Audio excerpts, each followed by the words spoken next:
Kabanata 2551. Walang itinago si Knowles kay Daisy at sinabi sa kanya ang lahat. Nang marinig ni Daisy na ang utak sa likod ng lahat ay si Cecilia, natigilan siya saglit at hindi na umimik. Hinawakan ni Knowles ang kamay niya.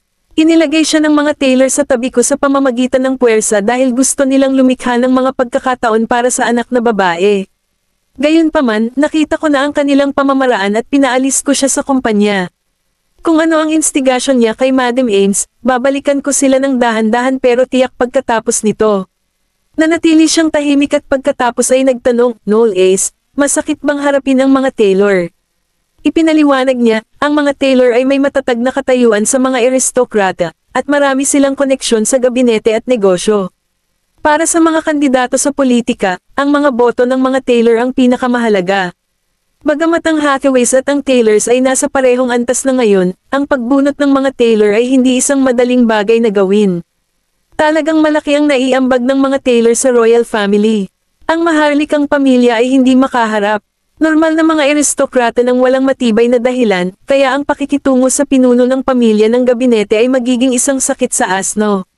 Pero huwag kang mag-alala. Hinaplos ni Knowles ang tuktok ng kanyang buhok, na may kislap ng amusement na kumikinang sa kanyang mga mata. Maaaring hindi ko maalis ang mga Taylor, ngunit nakaisip ako ng mga ideya para harapin sila. Sinindihan ni Cecilia ang fuse sa pagitan ng mga Taylor at ng royal family sa pagkakataong ito, kaya hindi sila maglalakas loob na kumilos ng padalos-dalos para sa ilang oras. Napatingin sa kanya si Daisy. Kung gayon, sasamahan kita sa buong laban na ito. Napatulala siya, ngumuso siya, wala akong pakialam kung sino si Cecilia. Since she dared to make a move on my baby, I will not let her get away with this so easily. Hinaplos ni Knowles ang pisngi niya at tumawa. Tignan mo, para kang sasabak sa isang ring para makipag-away. Hindi ako nagbibiro dito, seryosong sinabi ni Daisy, dahil ang mga Taylor ay walang kahihiyan na nais na ang kanilang anak na babae ay maging iyong may bahay. Kung gayon paano ako, ang iyong legal na asawa, ay hindi papayag ang magsabi tungkol dito. Ano ang iniisip niya na magtatagumpay siya sa pag-agaw sa aking asawa mula sa akin? Lalong lumakas ang ngiti ni Knowles, at kinurot niya ang pisngi nito. Hinding-hindi siya magtatagumpay. Maliban sa iyo, hinding-hindi na ako. Mahulog sa ibang babae. Samantala, sa isang pribadong ospital.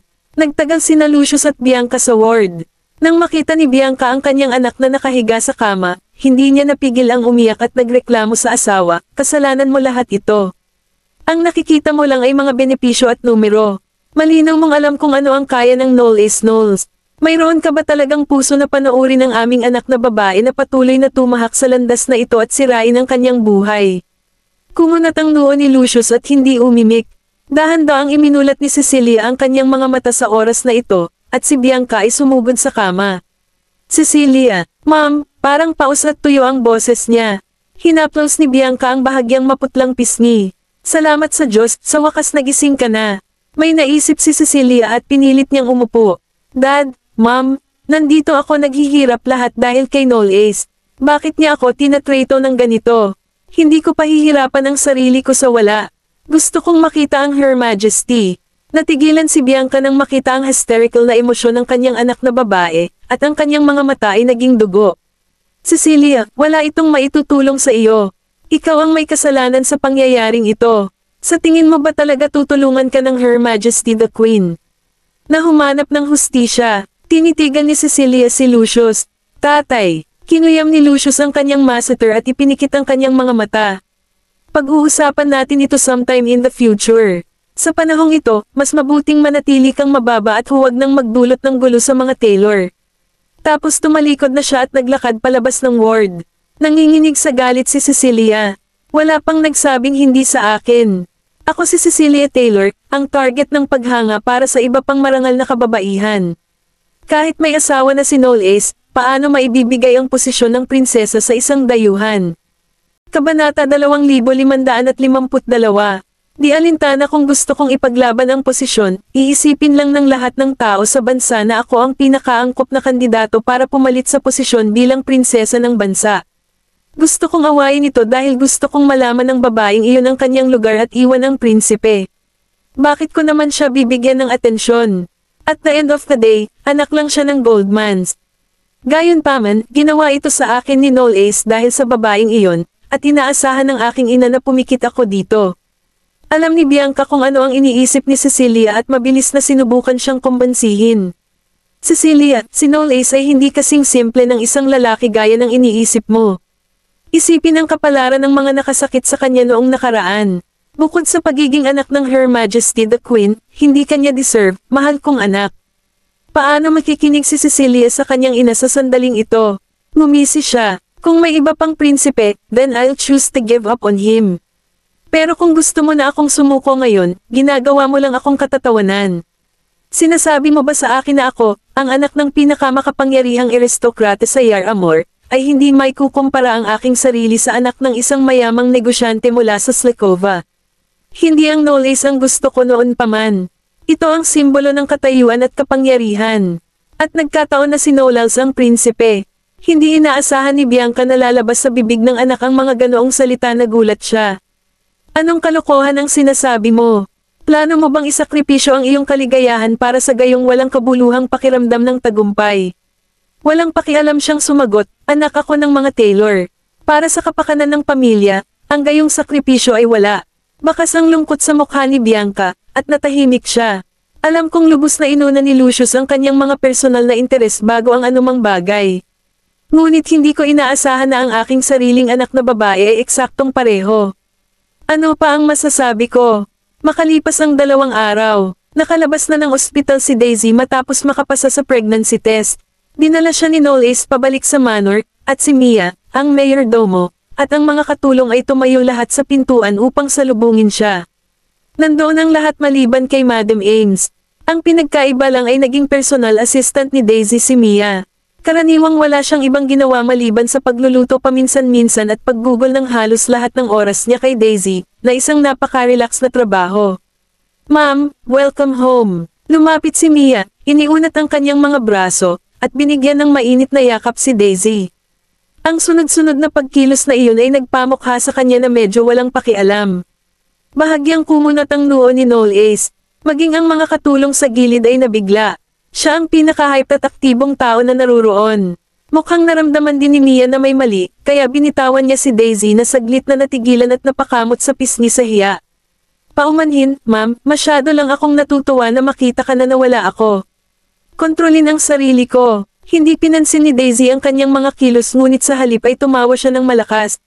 Salamat. Sa katunayan, tuwang-tuwa rin siya nang makitang maayos na si Mia. Ipinulupot ni Noel Ace ang braso sa balikat ni Daisy. Malamig dito sa labas, pasok muna tayo. Pumasok na ang dalawa sa bahay. Napahawak si Mia sa dibdib dahil sa kaba. Ngayon ko lang niyakap si Mrs. Knowles. Anong meron sa panlilisik ni Mr. Knowles? Ibawas ba niya ang sweldo ko dahil doon? Ang kuripot niya kaya. Samantala, sa Cabinet Council Building, bumaba si Lucius kasama si Max, isa sa mga miyembro ng Parliament. Kumusta ang Her Majesty the Queen kamakailan? Ngumiti si Max at sinabing, kamakailan lang ay naging abala ang kanyang kamahalan sa pagtanggap ng mga kinatawan mula sa iba't ibang bansa, kaya hindi na siya makalayo. Walang sinabi si Lucius, napatingin sa kanya si Max. Kakaasumir pa lang ng Her Majesty the Queen. Sa totoo lang, maraming tao ang umaasa sa mga pagbabagong may dudulot ng reyna sa Yar Amor. At naniniwala ako na inaabangan mo rin ito, di ba? Oo naman. Tumango si Lucius, at isang bakas ng emosyon ang bumungad sa kanyang mga mata. Kung tutusin, nasaksihan namin mula sa Taylor ang paglaki ng lahat ng mga naunang hari, kaya tiyak na inaasahan ko ito. Pagkalabas ng pinto, nagpaalam si Max sa kanya, sumakay sa kotse, at umalis. Kabanata 2553. Napatitig si Aya sa likod ng sasakyan, at unti-unting nawala ang ngiti sa kanyang mukha. Only person from the cabinet that Queen Diana has seen recently is Max. Tumanggi siyang makita ang sinuman mula sa natitirang kabinet. Pinaplano kong ipanalo si Max, ngunit ang lalaking ito ay masyadong matigas at matuwid. Hindi siya tactful. Hindi nakapagtataka na siya ang pipiliin ni Diana. Siya ay isang batang ibon lamang ngayon, ngunit mahihirapan akong makitungo sa kanya kapag siya ay lumaki na bilang isang ganap na agila. Sa kabilang panig ng lungsod, matapos pauwiin si Daisy at kumpirmahin na tumira na siya, pumasok si Noel Ace sa palasyo upang salubungin ang kanyang ama. Habang kumakain kasama siya, nagkusa si Knowles na sabihin sa kanyang ama ang tungkol kay Lucius. Nagtaas ng ulo si Rick sa gulat. Ano, saka paano ang baby? Mabuti naman ang bata. Dahil kung hindi ko sasabihin, ang mga Taylor ay magkakaroon ng 100 dahilan upang tumuntong sa palasyo at humingi ng paliwanag. Nagtagumpay lang si nanay bilang reyna, kaya hindi ko na siya pahihirapan. Nang makitang tila naaabala si Knowles, napabuntong hininga si Rick. Ang kontrol ng mga Taylor sa karamihan ng gabinete ay talagang hindi magandang balita para sa iyong ina. Sa katunayan, naiintindihan din ito ng iyong ina, kaya naman plano niyang bigyan ng pagkakataon ang ilang mga natatanging kabataan sa politika sa malapit na hinaharap. Hanggat ang mga pinahahalagahang opisyal ay hindi masyadong masama, magkakaroon sila ng kanilang pagkakataon. Tumigil ang kamay ni Knowles na naghihiwa ng steak, at pumikit siya. Pinaplano ba ni nanay na i-decentralize ang kapangyarihan? Tama na yan. Ang mga matandang geezer sa gabinete ay nagmonopolyo ng kapangyarihan sa loob ng maraming taon.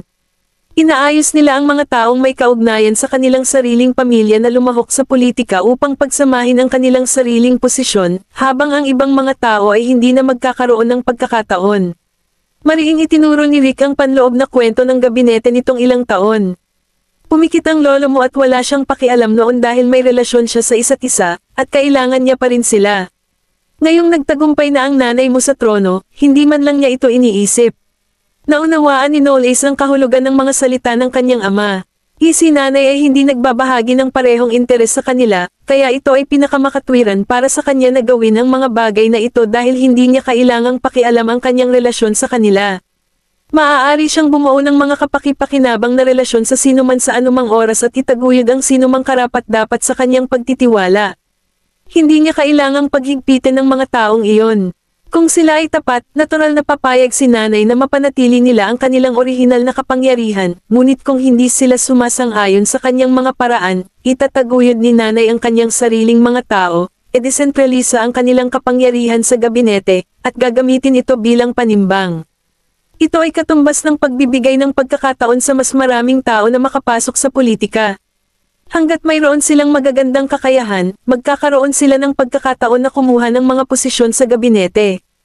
Ito ay patuloy na mag-iiniksyon ng bagong dugo sa loob ng gabinete, ang mga miyembro ng gabinete ay papalitan tuwing 3 taon, at ang mga bagong miyembro ay kukuha ng mga bagong posisyon upang hindi sila magkaroon ng pagkakataon na manalo sa isa't isa.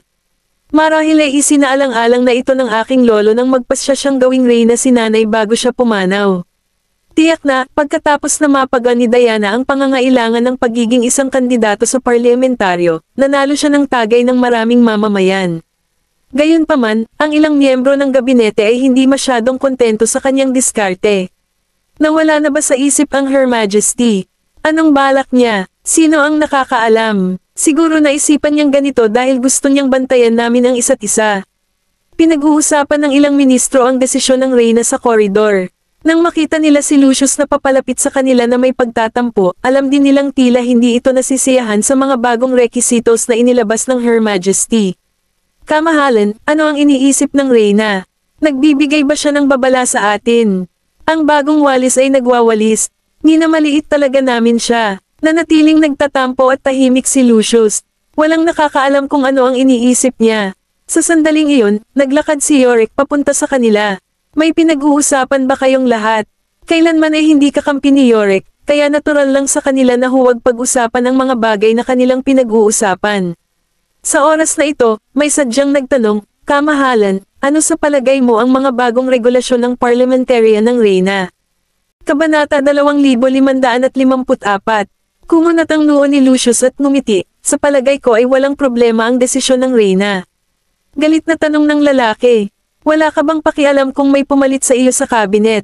Kung iba ang may kakayahan, ikalulugod kong bumaba sa posisyon ko ngayon.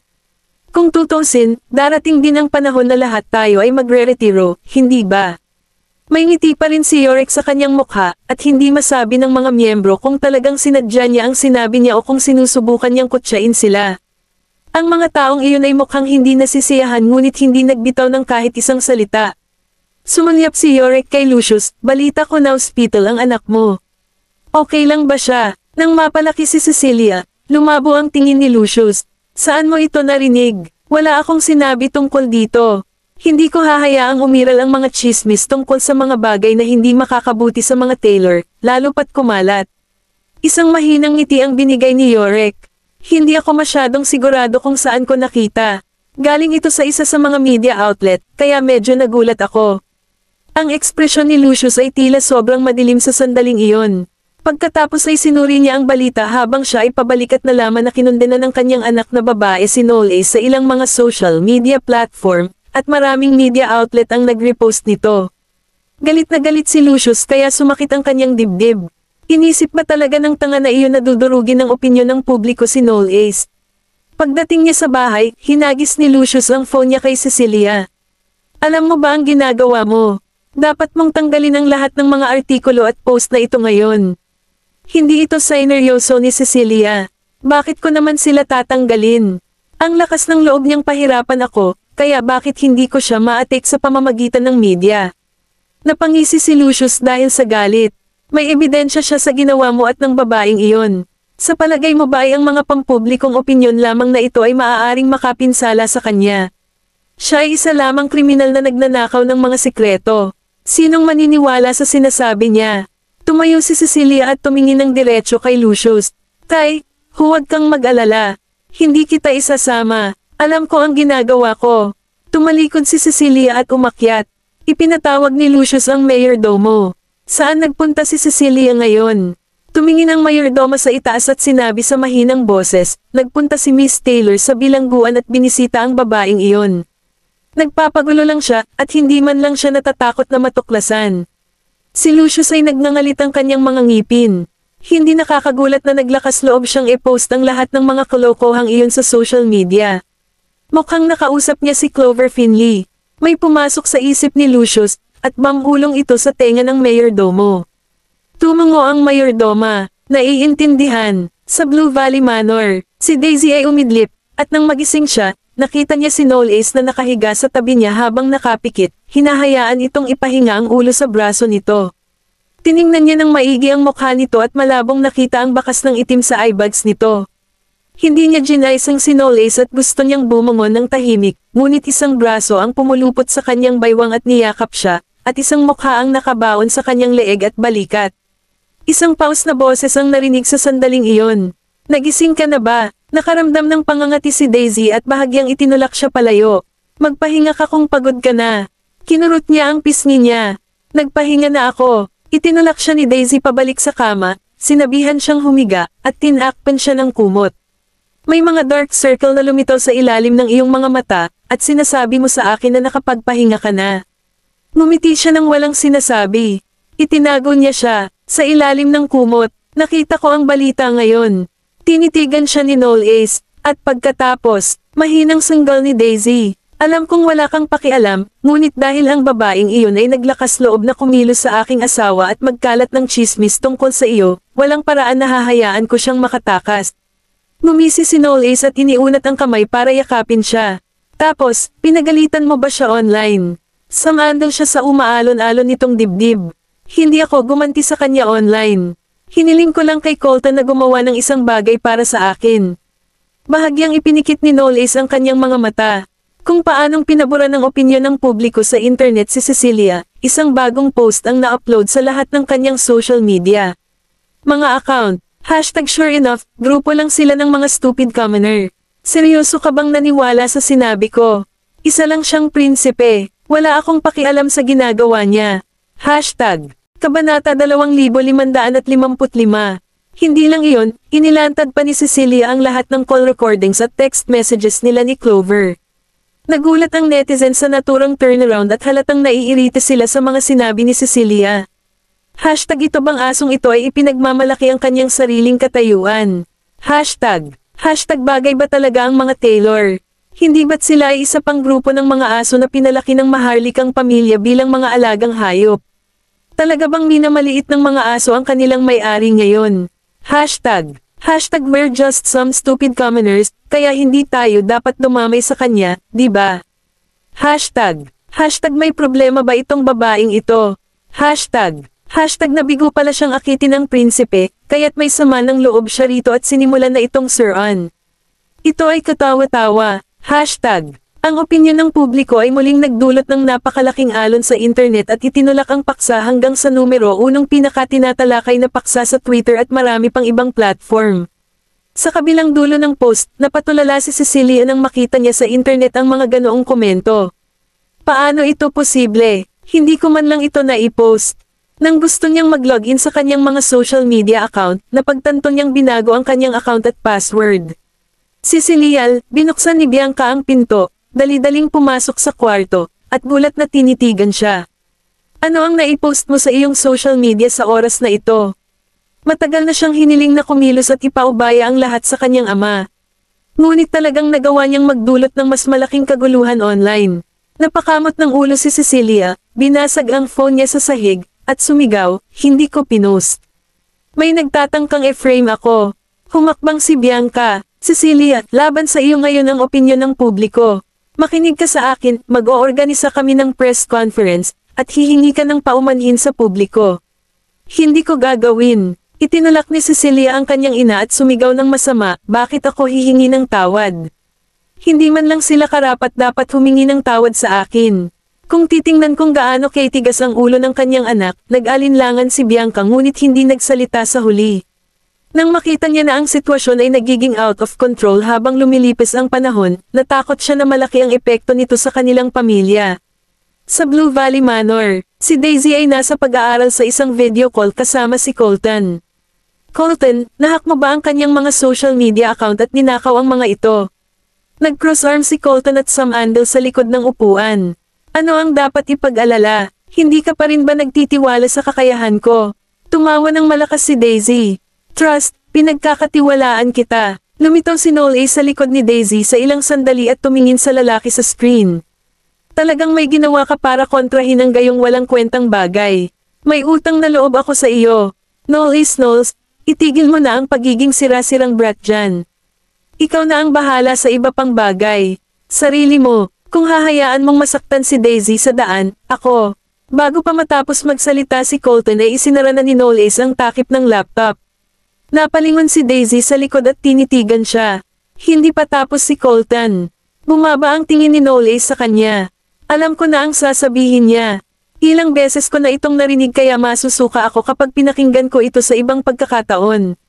Nagtaas baba si Daisy. O talaga, yumuko siya at binigyan siya ng halik sa lobby.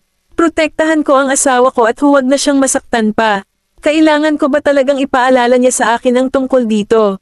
Itinaas ni Daisy ang kanyang kamay, hinaplos ang kanyang buhok, at ngumisi. Then you must protect yourself when you go out too, especially when you're so good looking. Siguradong target ka ng ibang babae. Napangura si Noel dahil sa bahagyang galit at kinurot ang pisngi. Minsan, iniisip ko na wala talaga akong magawa kapag kasama kita. Pagkaalis ni Noel sa manor, nakatanggap siya ng tawag mula kay Edison habang papunta siya. Iniulat ni Edison, Mr. Knowles, namatay si Clover Finley sa bilangguan. Agad na lumabo ang ekspresyon ni Knowles. Kailan nangyari? Kaninang umaga lang. Nandito ako ngayon sa Bureau of Justice, naghihintay ng autopsy report niya. Tinapos ni Knowles ang tawag, tumalikod, at pumunta sa Bureau of Justice. Si Edison ay makikitang nagtatagal sa pasukan pagdating niya sa bureau. Nang makitang pababa na ng sasakyan si Knowles, dali-dali siyang sumulong. Mr. Knowles, niluwagan ni Knowles ang kanyang kurbata. Lumabas na ba ang autopsy report? Hindi, ngunit malamang sa lalong madaling panahon. Huminto siya at tumingin kay Edison. May tao pa ba dito? Kabanata 2556. Natigilan si Edison dahil sinusubukan niyang hulaan kung ano ang nasa isip ni Knowles, tapos maya-maya ay sumagot na rin siya. Hindi ako nagpaalam kahit kanino, pero hindi ako sigurado kung walang nakakaalam. Pagkaraan ng 10 minuto, pareho silang naghintay sa bulwagan, at lumabas ang pinuno ng seksyon dala ang ulat ng autopsy. Nandito ka na, kamahalan. Tiningnan ni Knowles ang ulat na, ano ang nahanap mo? Sagot niya, may nakita kaming amatoxin sa katawan niya. Ang laso na ito ay matatagpuan sa mga laso na kabute. Ang pagkonsumo ng labas nito ay maaaring maging sanhi ng pagkabigo sa puso. Pagkatapos nito, nag-flip siya ng isang pahina. Pero ang nakita naming kakaiba ay ang pagkain sa kulungan ay mahigpit na inihanda, kaya hindi dapat ito basta-basta makikita sa pagkain. Wala rin kaming nakitang lason sa kanyang selda. Bulong ni Edison kay Knowles. May nasuhulan. Kumunat ang noo ni Knowles pero hindi sumagot. Pagkalabas nila ng Bureau of Justice, ipinatong niya ang braso sa balikat ni Edison at ngumiti. May misyon ako para sa iyo. Tumango si Edison. Sure. Hinaranggan ni Knowles ang pagkalat ng balita tungkol sa pagkamatay ni Clover sa bilangguan. Gayunpaman, ang kanyang pagkamatay ay nalik pa rin sa media pagkatapos ng ilang araw. Dinagsa ng mga reporter ang lobby ng Yanestec. Nang magpakita si Knowles, lahat sila ay sumugod at nagtanong, Mr. Knowles, si Clover Finley ay dating nagtatrabaho para sa iyo, at mayroon kaming tip-off tungkol sa kanyang pagkamatay sa bilangguan. Dahil siya ang naging sanhi ng pagkalaglag ng iyong asawa, pinatay mo ba talaga siya habang siya ay nakakulong? Talaga bang konektado sa iyo ang pagkamatay niya? Natahimik si Knowles nang harapin ang lahat ng pagtatanong. Sumugod si Hidian at itinulak ang mga kamera palayo. Ano bang pinagsasabi mo? Paano maiuugnay ang kanyang pagkamatay kay Mr. Knowles? Sino ang nag-hire sa iyo para magkalat ng ganito? Kumunat ang noo ng mga reporter. Gusto lang namin ang katotohanan. At saka, alam natin na noong gabing siya ay Nalson, binisita ni Mr. Knowles ang bilangguan. Bakit niya sinubukang i-block ang balita kung wala naman siyang kaugnayan sa pagkamatay nito? Nagkatinginan ang ibang mga reporter. Nalaman nilang patay na si Clover ilang araw bago iyon, at halatang cover-up ito. Wala ba talaga itong kaugnayan sa kanya? Bumagsak ang mukha ni Hidian, at gusto pa niyang makipagtalo sa kanila, ngunit hinawakan ni Knowles ang kanyang balikat at umiling. Pinipigilan ni Hidian ang kanyang galit at tumigil sa pagsasalita. Tumingin si Knowles sa camera, inayos ang kanyang sando, at sinabing may kalmadong ekspresyon. I did block the news because I was investigating her cause of death.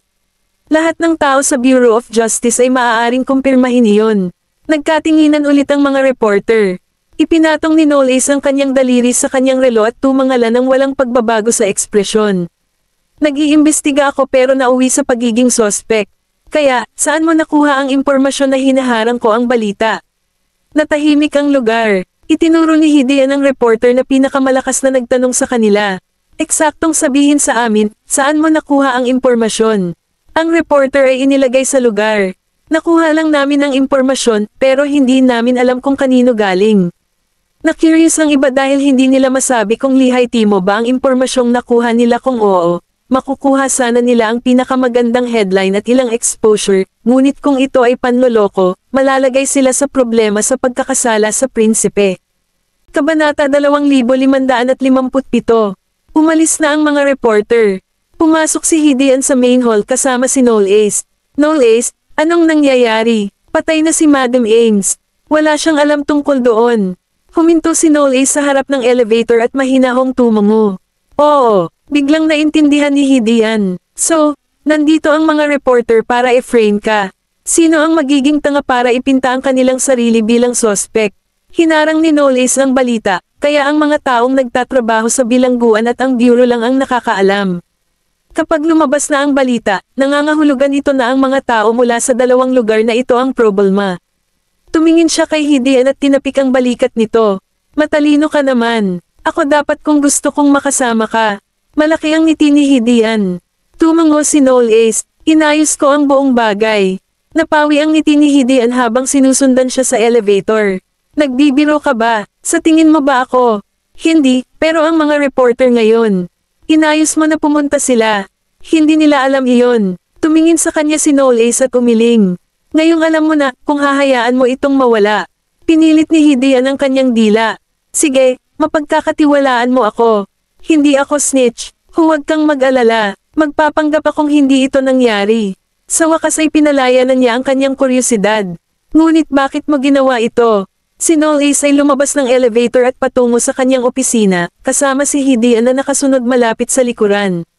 Pumasok sila sa opisina, at isinara ni Hidian ang pinto pagkatapos lingunin upang masiguradong walang tao. Doon, tinanggal ni Knowles ang kurbata niya at umupo sa couch. Nakita ng kulungan na patay na si Clover. Kung ang media ay pumunta doon at ang kanyang sanhi ng kamatayan ay nalantad, ang mga tao sa likod nito ay tiyak na magsisimulang magpanik. Umupo si Hidian sa tapat niya. Ipinaalam mo sa mga reporter na patay na siya, kaya pinaghihinalaan kanila para lang isipin ng may sala na may ibang leak ng balita. May ganyan. Tumingin si Knowles sa kanyang relo. Sa palagay ko ay dapat na nakuha na ng taong iyon ang impormasyon ngayon. Sa pag-aaral ng Taylor Manor, hinagis ni Lucius ang dyaryo sa mayordomo. Anong ginawa mo? Hindi mo ba sinabi sa akin na hinarang ni Noel A. Snowles ang balita tungkol sa pagkamatay ni Clover? Paano pa ito nakalabas? Kinuha ng mayordomo ang dyaryo, tiningnan ito, at agad na nag-aalala.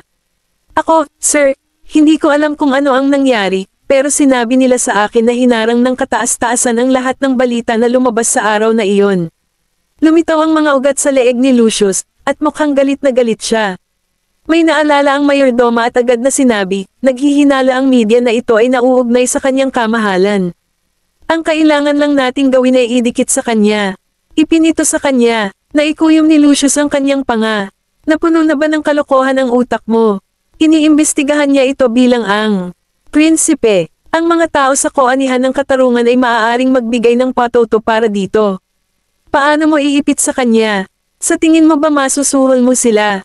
Kung si Noel Ace ay maglakas loob na imbestigahan ang pagkamatay ni Clover sa bureau at harangin ang balita, kung may nagtangkang umatake sa kanya, ito ay katulad ng paglakad sa isang bitag. Kung hindi siya pipik, nahulaan niya na ang problema ay nasa departamento ng bilangguan.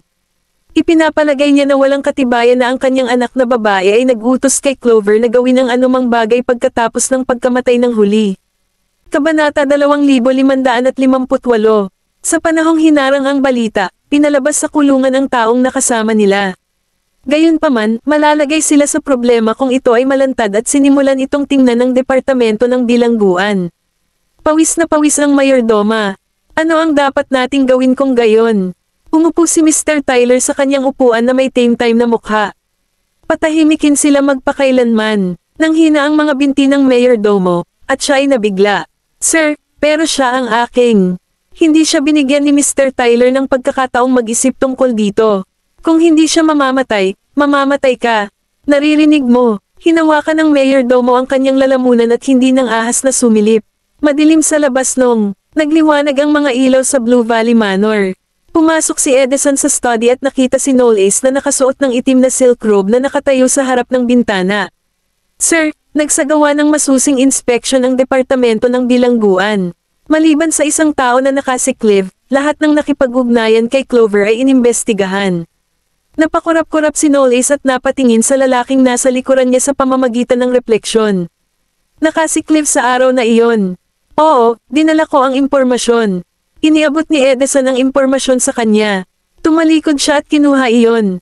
Sinabi ni Edison, ang lalaki ay tinatawag na Bart Duvall. Siya ay mula sa Hilaga at nagtatrabaho sa bilangguan. Kusina sa loob ng 5 taon. Siya ay nasa sick leave sa araw ng pagpatay, at lahat ay nakapagkumpirma. Iyon, nilaibat ng mga mata ni Noel Ace ang paligid. Hindi niya ginalaw ang pagkain ng mga preso.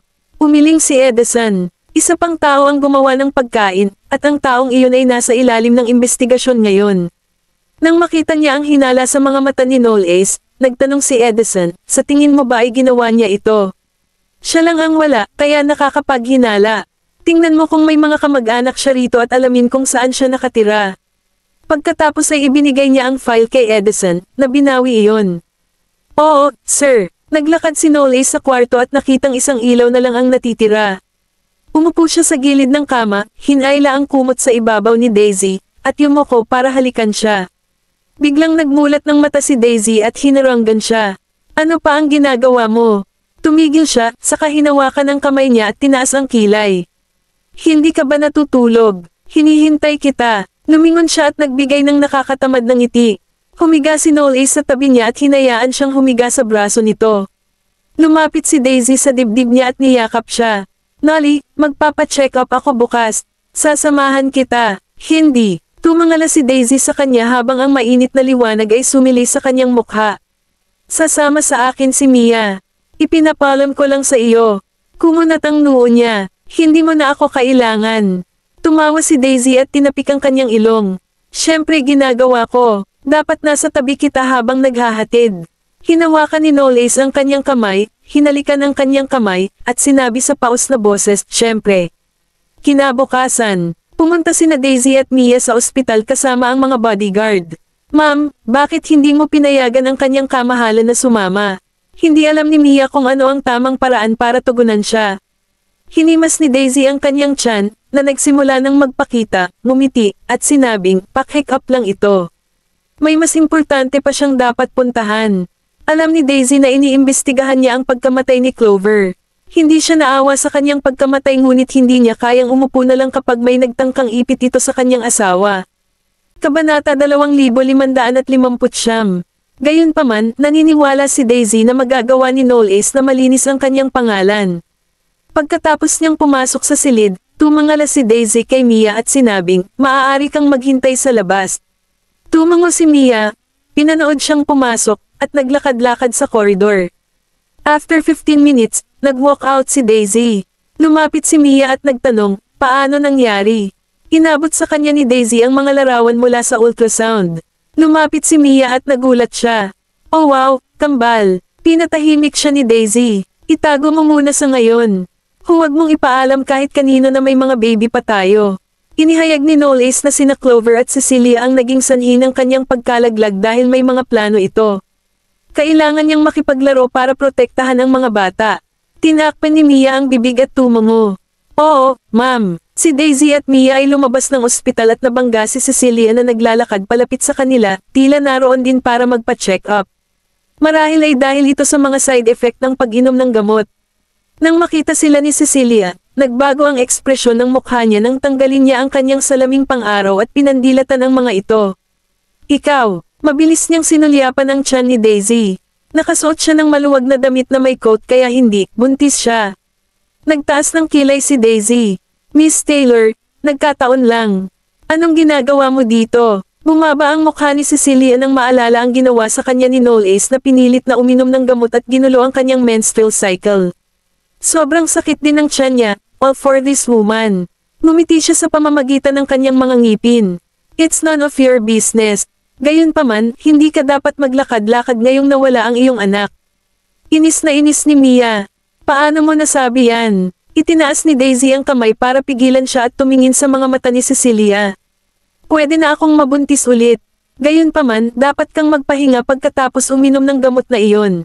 Baka maging baog ka. Ang pagbanggit ng gamot ay nag-trigger kay Cecilia, at sumigaw siya ng malakas, how dare you curse me? Itinaas niya ang kamay para sampilan si Daisy. Malutong ang tunog ng sampal, ngunit hindi sa mukha ni Daisy, kundi sa kanya. Mas mabilis si Daisy sa kanya at binigyan siya ng isang sampal na ikinamula ng bahagya ng mukha ni Cecilia. Tinakpan niya ang mukha niya at nagulat siya.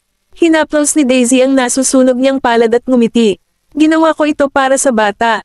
Deserve mo ito, you bitch. Paano mo nagawang? Sumugod si Cecilia kay Daisy habang sinasabi iyon, ngunit mabilis na tumayo si Mia sa kanyang harapan. Ikinaway ni Cecilia ang kanyang mga kuko sa mukha ni Mia na ikinakamot niya. Bumagsak ang mukha ni Daisy nang makita sila, at sinapak niya si Cecilia. Pero dahil baka gumamit siya ng sobrang lakas, medyo sumakit ang ibabang bahagi ng tiyan niya. Huminga siya ng malalim para hindi masyadong halata. May napansin si Mia at agad siyang nilapitan para hawakan. At kabanata 2560. Lumapit ang bodyguard kay Daisy. Sumigaw si Mia, tulong. Narinig ng mga bodyguard na kasama nila ang boses ni Mia at napansin nilang may mangyayari kaya sumugod sila. Nalampasan nila ang mga bantay ni Cecilia sa dami. Tinuro ni Mia si Cecilia. Gustong bugbugin ng babaeng ito ang ma'am natin. Anong gagawin natin dyan? Hindi namalayan ni Cecilia na dinala na rin pala nila ang kanilang mga bodyguard. Naikuyom niya ang kanyang panga at mayabang na sinabi, so ano? Iyan ang aking turf, gagawin ba ako ng mga tauhan mo? Ako ay isang tailor, hindi ka mabubuhay sa Yar Amor kung may mangyari sa akin. Ngumisi si Daisy at tumingin sa mga bodyguard. Gawin mo, walang pakialam ang mga bodyguard kung sino si Cecilia at sinimulan nilang bugbugin ang kanyang mga tauhan. Lahat sila ay mga profesional na mandirigma, kaya madali nilang nasupil ang iba. Napaatras si Cecilia na parang namumutla. Baliw ka ba? Ako ay isang tail. Bago pa siya makatapos ay sinampal siya ng isa sa mga lalaki na nagpabagsak sa kanya sa sahig. Nadisorient si Cecilia nang tumunog ang tenga niya. May dugo pa nga sa gilid ng lobby niya, at namamaga ng husto ang mukha niya. Natigilan siya dahil sinampal siya ng hamak na bodyguard. Lumapit si Daisy sa kanya at tumingin sa ibaba. Tailor ka lang, pero prinsipe ang asawa ko. Sa tingin mo ba matatakot ang isang prinsipe na gawin ang anumang bagay sa anak ng isang aristokrate?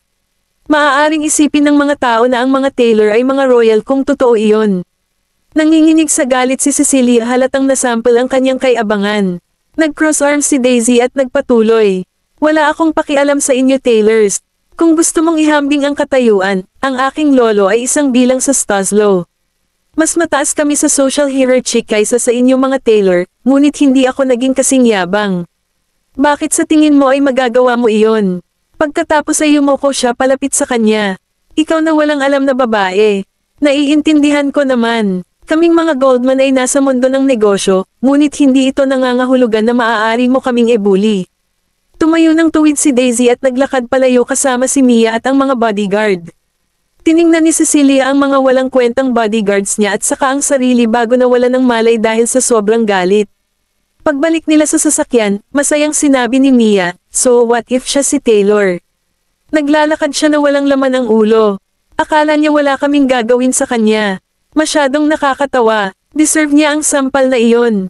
Nagkibit balikat si Daisy. Marami na akong nakitang tao na mahilig mag-push ng mga tao. Iisipin niyang mabubuli niya tayo kapag hindi ko siya tinuturuan ng leksyon. Matagal na niyang balak na paluhin si Cecilia. Natuwa siya sa ibinigay ni Cecilia. Dahilan niya para gawin ito. Eksakto. Ayaw ko sa mga aristokrata na nang-aapi ng mga tao. Ang lahat ng kanilang ginawa ay ipinanganak sa isang mabuting pamilya. Walang dapat ipagmalaki iyon. Kinasusuklaman niya ang matataas na uri, na nag-aakalang mas magaling sila sa lahat, ngunit magkaiba sina Daisy at Freya. Napansin ni Daisy ang kalmo na naiwang mga kuko ni Cecilia sa mukha ni Mia. Bibigyan kita ng ointment kapag nakabalik na tayo. Ayokong mag-iwan ng peklat. Hinawakan ni Mia ang kanyang mukha, ngumiti, at sinabing, "Salamat, ginang." Nalaman ni Knowles na sinampal si Cecilia. Nang marinig ito ni Gideon, pumalakpak siya at nag-cheer. "Good job, Daisy." Tiyak na umiyak ang mayabang na babaeng iyon.